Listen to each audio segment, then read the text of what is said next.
Back in 2017, spending $2,000 on a gaming PC meant you were getting something serious, the kind of build that could crush anything you threw at it. Fast forward to 2025, and that same $2,000 system now costs just a fraction of the price. But how well does it actually hold up today? Can it still deliver smooth gameplay and modern titles? Or has time finally caught up with it?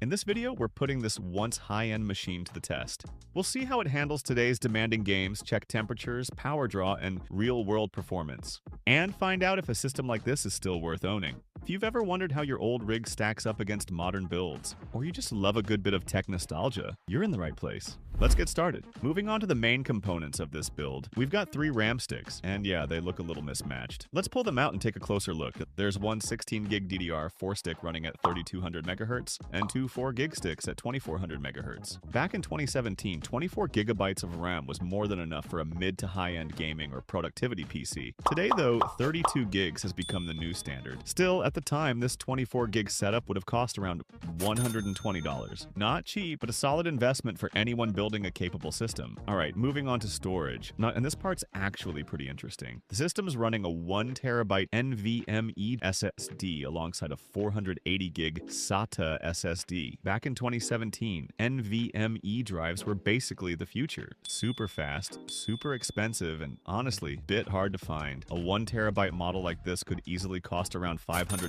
while the SATA SSD was the more practical option at roughly $70. Together, they gave you the best of both worlds: speed and capacity, fast boot times, quick game loads, and enough space for your projects. For its time, this was a premium setup, no doubt about it. Now let's move on to the heart of this build and the graphics card. This system features the NVIDIA GeForce GTX 1070 Ti with 8GB of RAM, launched in late 2017 under some pretty interesting circumstances. At the time, the GTX 1070 was already a fan favorite for its excellent price-to-performance ratio, while the GTX 1080 delivered more power, but at a much higher cost. That left a gap in the lineup, and NVIDIA filled it perfectly with the 1080 Ti. It offered performance that came surprisingly close to the 1080, but at a lower price, making it a fantastic value and a direct competitor to AMD's RX Vega 56. For gamers who wanted near flagship performance without paying flagship prices, this card hit the perfect sweet spot. As for the specs, the GeForce GTX 1070 Ti is built on NVIDIA's Pascal architecture, using the GP104 GPU. It packs 2,432 CUDA cores, with a base clock of 1,607 MHz and a boost clock up to 1,683 MHz. The card comes with 8GB of GDDR5 RAM on a 256-bit memory bus, delivering a total bandwidth of 256 GB